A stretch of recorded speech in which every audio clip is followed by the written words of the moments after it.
ನಮಸ್ಕಾರ ಎಲ್ರಿಗೂ, welcome back to my channel. ಈಗ ನಾನು ಕಾಬೂಲ್ ಕಡಲೆಯಿಂದ ಒಂದು ಕ್ವಿಕ್ ಸ್ಯಾಲಡ್ ಮಾಡೋದನ್ನು ತೋರಿಸ್ತಾ ಇದ್ದೀನಿ.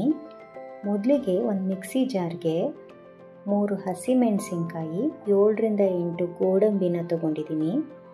1 ಕಪ್ಪಷ್ಟು ತುರಿದ ಪನ್ನೀರನ್ನ ಹಾಕೋತಾ ಇದ್ದೀನಿ. ಸ್ವಲ್ಪ ಕೊತ್ತಂಬರಿ ಸೊಪ್ಪು ಹಾಕ್ಕೊತಾ ಇದ್ದೀನಿ. 2 ಸ್ಪೂನಷ್ಟು ಆಲಿವ್ ಆಯಿಲ್ನ ಇಲ್ಲಿ ಸೇರಿಸ್ಕೊತಾ ಇದ್ದೀನಿ. ಇದಿಷ್ಟನ್ನು ಒಂದು ಸ್ಮೂತ್ ಪೇಸ್ಟಾಗಿ ಬ್ಲೆಂಡ್ ಮಾಡ್ಕೊಳ್ಳೋಣ.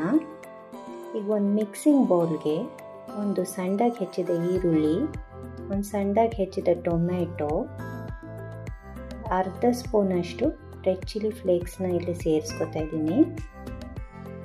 1 ಸ್ಪೂನಷ್ಟು ಆರಿಗೆನೋನು ಸಹ ಇಲ್ಲಿ ಹಾಕೋತಾ ಇದ್ದೀನಿ.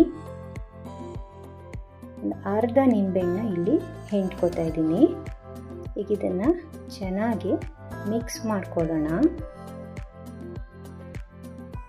ಈಗ ಇದು ಮಿಕ್ಸ್ ಆಗಿದೆ. ಈಗ 1 ಬೌಲಷ್ಟು ಚೆನ್ನಾಗಿ ಬೇಯಿಸ್ಕೊಂಡಿರೋಂಥ ಕಾಬೂಲ್ ಕಡಲೆನ ಹಾಕೋತಾ ಇದ್ದೀನಿ.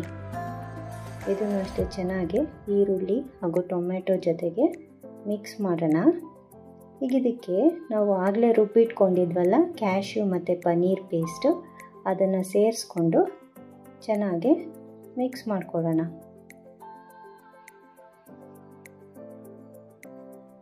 ಈಗ ಇದು ಚೆನ್ನಾಗಿ ಮಿಕ್ಸ್ ಆಗಿದೆ. ರುಚಿಗೆ ತಕ್ಕಷ್ಟು ಉಪ್ಪನ್ನು ಸಹ ಇಲ್ಲಿ ಆ್ಯಡ್ ಮಾಡ್ಕೊತಾ ಇದ್ದೀನಿ. ಈಗ ಇದೆಲ್ಲ ಚೆನ್ನಾಗಿ ಮಿಕ್ಸ್ ಆಗಿದೆ.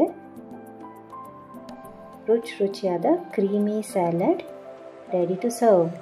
ಇದೊಂದು ಒಳ್ಳೆ ವೆಯ್ಟ್ ಲಾಸ್ ರೆಸಿಪಿ.